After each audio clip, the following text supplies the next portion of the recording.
Aujourd'hui, on regarde l'assurance mort mutilation accidentelle et on va regarder ça après cette pause.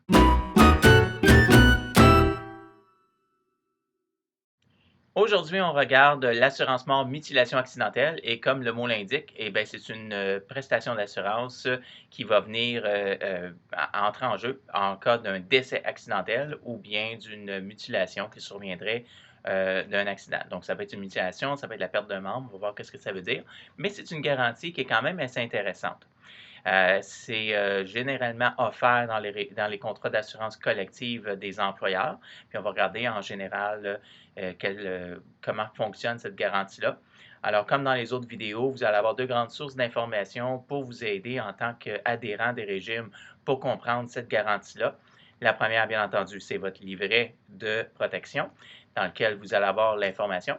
Et n'oubliez pas toujours que vous pouvez consulter le contrat cadre du régime collectif qui est offert par votre employeur. Ça également, ce sont des documents qui sont à votre disposition.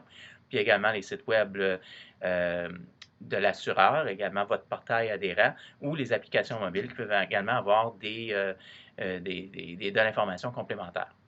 Alors, si on va dans le livret des garanties, bien, comme dans les autres vidéos, vérifiez toujours que vous avez la version à jour de votre livret pour être certain que vous avez la bonne information.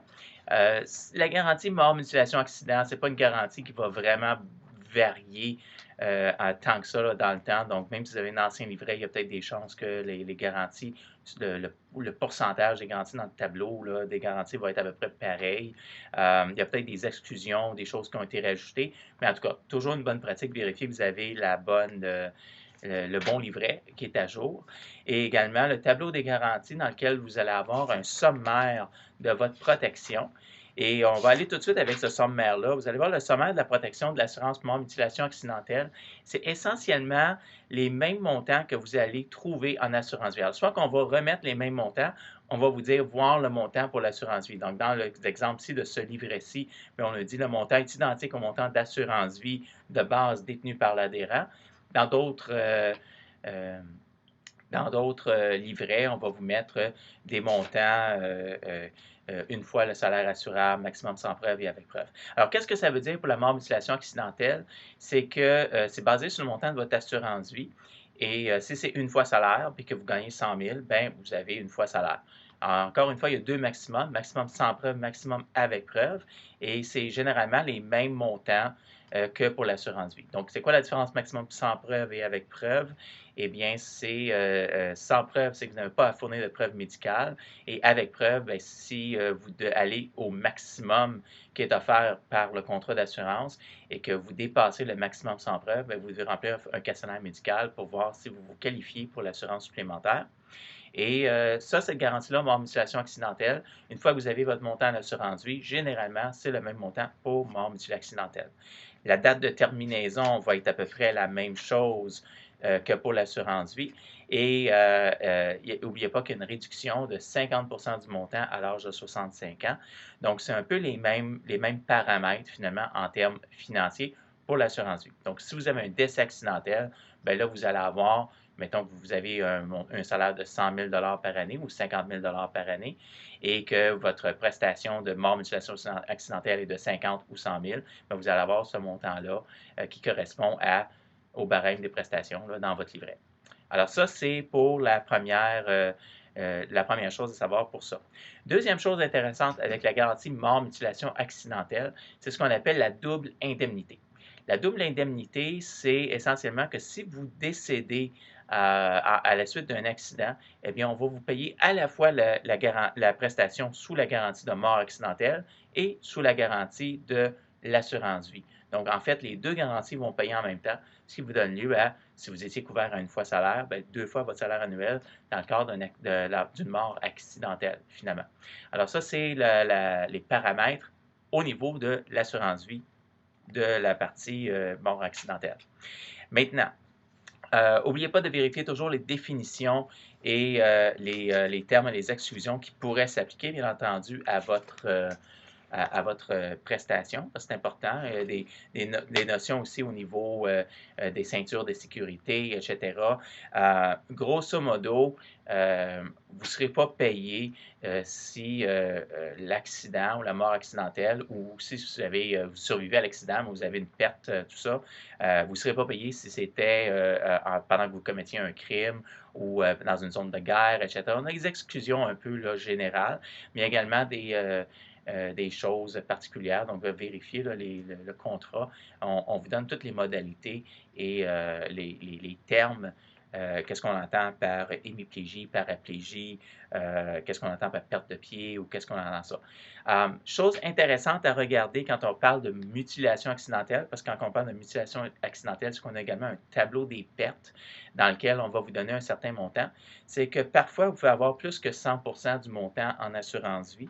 Dans le cas typique, bon, hémiplégie, paraplégie ou quadraplégie, on va vous donner 200% du montant qui est assuré. Donc, si vous avez une fois salaire, vous gagnez 50 000 et que vous avez un problème, que vous devenez quadraplégique, bien, votre garantie de mort, mutilation accidentelle, donc vous n'êtes pas mort, vous êtes en vie, va vous donner 200% de ce montant-là. Donc, au lieu d'avoir une fois le salaire, vous avez deux fois le salaire. Par contre, il y a d'autres garanties, vous pouvez recevoir moins que le montant, comme par exemple dans cet exemple ici, bien, la perte d'une main ou d'un pied, ça donne lieu à seulement 67% du montant là, qui est assuré. Donc, ça, c'est ce qu'on appelle le tableau des garanties. Donc, toutes ces choses-là, c'est importantes à se rappeler, c'est de vérifier. Aussi, regarder les dates à laquelle vous devez faire vos réclamations. Généralement, on vous dit on doit déclarer l'accident dans les 30 jours qui a survenu, envoyer les papiers dans les 90 jours, puis il y a également des zones là, dans lesquelles on dit qu'il faut que si jamais il y avait des accidents, des choses soient arrivées, c'est au cours de l'année. On ne peut pas aller réclamer plusieurs années plus tard. Donc, il y a quand même des règles aussi à respecter pour le paiement des prestations.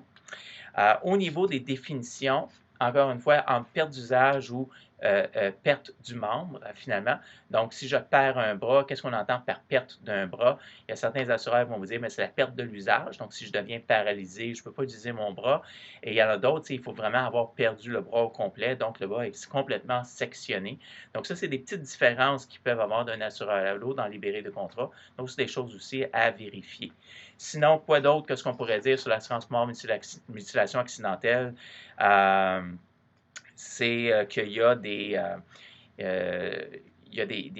éléments supplémentaires qui peuvent s'ajouter au niveau de la réadaptation. Il peut y avoir un 10 000 qui est prévu pour vous aider, vous, en tant qu'adhérent, à vous réadapter. Il peut y avoir des frais d'hébergement ou de transport pour votre famille, pour vous aider dans le cas de l'accident. Il y a des bons rapatriements aussi, le rapatriement du corps. Il y a toutes sortes de choses. Il peut y avoir également des prestations pour la transformation d'un logement ou d'un véhicule. Il peut y avoir des prestations pour aider la formation d'un conjoint, pour vous aider là, finalement à surmonter cette étape-là. Donc, il y a vraiment plusieurs autres garanties qui se rajoutent à ça, dont on ne parle pas trop souvent et qui peuvent varier d'un assureur à l'autre. Donc, c'est toujours le bon de regarder ça. Pas que vous risquez là, d'avoir un accident, mais c'est bon de savoir que vous êtes couvert et jusqu'à où votre couverture s'en va pour vous permettre là, de passer à travers ce type de situation-là. Alors, c'est un peu ce que je voulais dire aujourd'hui sur la mort mutilation accidentelle.